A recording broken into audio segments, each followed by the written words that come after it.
Hello, everyone. I'm Rusty Peace. This is the Papa John's Railsplitters on the mic. And today we're speaking with Lincoln Memorial University head tennis coach Marc Walters. Coach, as I've said to every coach this year, Happy New Year. Happy New Year. And can I start off with a happy birthday to my son, Jameson?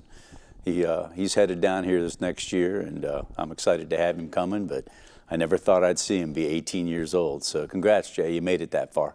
Well, now that you've set the birthday cake on fire and made us both feel old as the hills, we can wish him a happy birthday, or I'll wish him a happy birthday, and we can talk about the 2021 tennis season, which is now upon us. You've actually kind of already started. You've been preseason conditioning and getting some practice in here in the indoor, and I know it's been kind of for lack of a better term, a godsend to this point because you've been able to play when other teams haven't. Yeah, I mean, I think we were in here almost a year ago to the day last year, and I had told you the plans that we had for the building, and I think for the most part those have come to fruition. We have a great situation here where teams from all over the region and really outside the regions can come meet here. So this coming weekend we have teams from West Virginia, over from North Carolina, and then Southern Tennessee coming up to play. So I'm excited about getting some actual reps in and seeing how we'll do against some good Division II national level competition.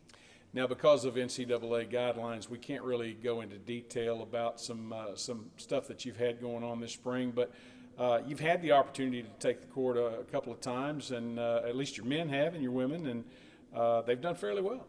Yeah, I think I forgot how it felt to compete. You know, we haven't really done any competitive team lineups for 8 months, 9 months really, and when you're a coach, you kind of just fall right back into it. But I think my team's bodies felt pretty torn up on Monday and Tuesday this past week, just from the rigors of competition. You dial it up a notch, and no matter how much you try and simulate that in a practice, you just can't come up with that kind of pressure and the intensity that the kids put into it. So it was a little bit of a learning curve for the freshmen as well, because some of them overexerted, and I think we paid the price. We had one girl in the emergency room on Saturday night getting some fluids put into her just because it was not something she was used to. So I mean, you can't fault somebody for trying 100%, but when you've been off 8 or 9 months and you try to turn that switch back on, sometimes your body is 2 or 3 hours behind you. Yeah, COVID-19 has presented some extreme circumstances for all parties involved this year, but for you as a coach, and especially having coached up in the West Virginia area, you've kind of had the best and the worst of both worlds. You've dealt with the snow up there, you've dealt with the weather.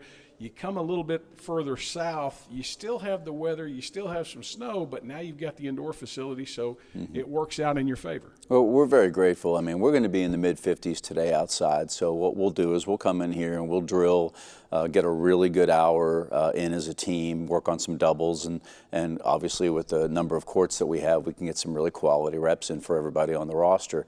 And then the second half of practice, I'll kick them outside and they'll get some set play out there just to kind of reacclimate themselves. You have to be very careful. Indoor teams tend to be very soft when they go outside. So these teams that are outside and practicing in late January and early February, they just toughen up, and it gives them an opportunity to really kind of get the right mindset for that March competition.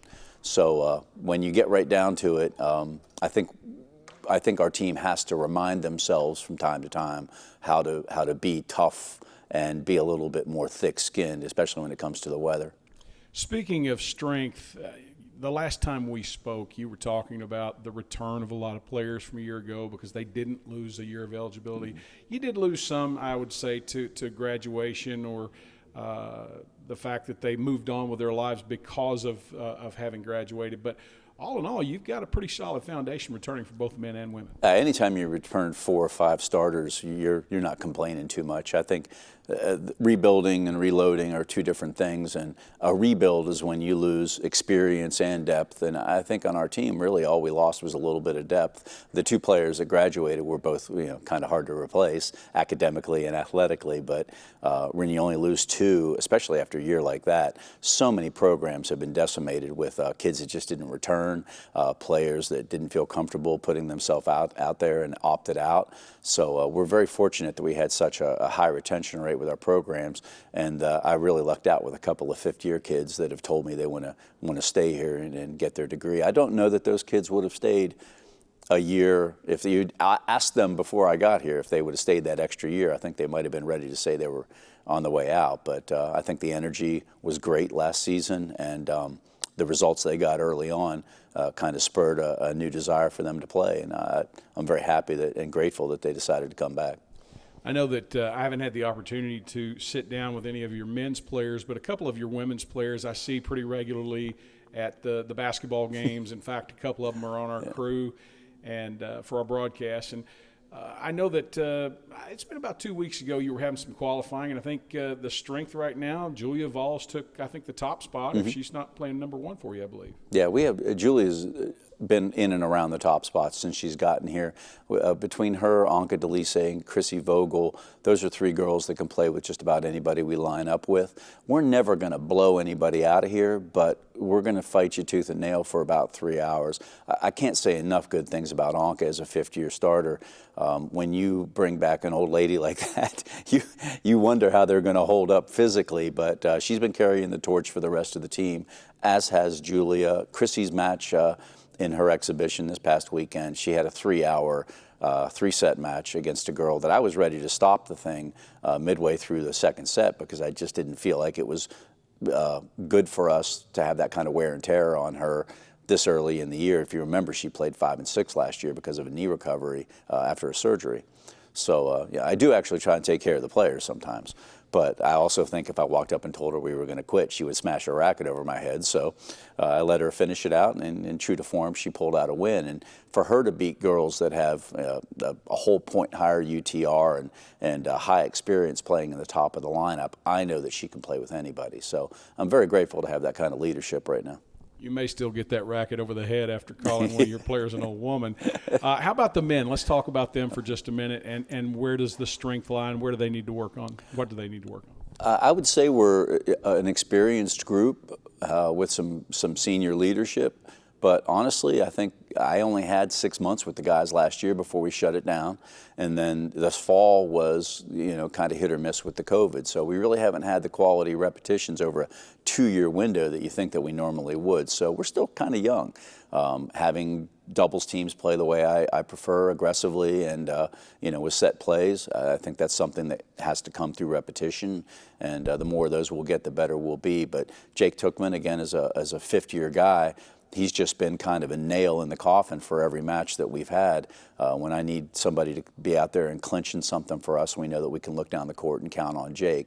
Iker Morey, Fabian Sokvist, and Sebastian Kalla are all back and playing at a slightly better level than they were last year.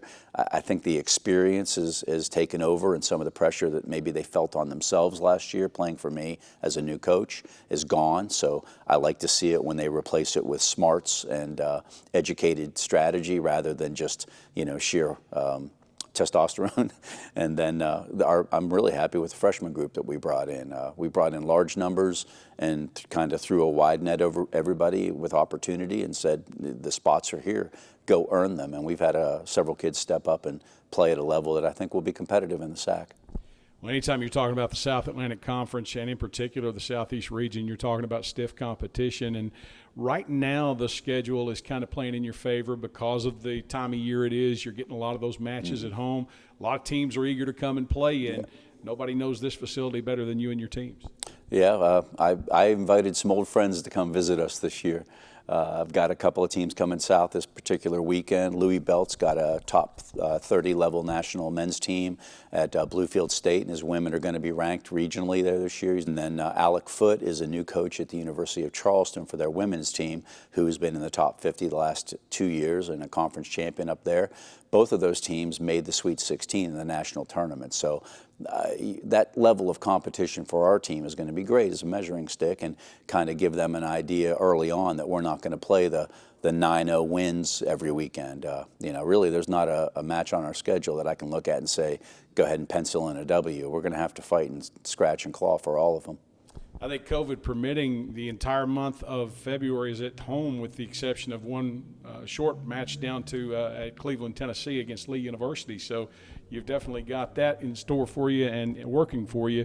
Any other key factors that you can think of that would be especially pertinent in terms of these teams' success? You know, I hate to throw the pall of COVID over everything, but I think we've reached a sense of normalcy, and we've been very fortunate to have minimal impact from that, although we lost a team for next weekend already, and we've already had one of the men's matches, exhibition matches, cut because of that. So we have to kind of have that in the back of our mind that at any moment there's going to be a hiccup with the schedule, and we need to treat that professionally, take care of our responsibilities as individuals toward the team, and also have a little bit bigger picture that it impacts others besides ourselves.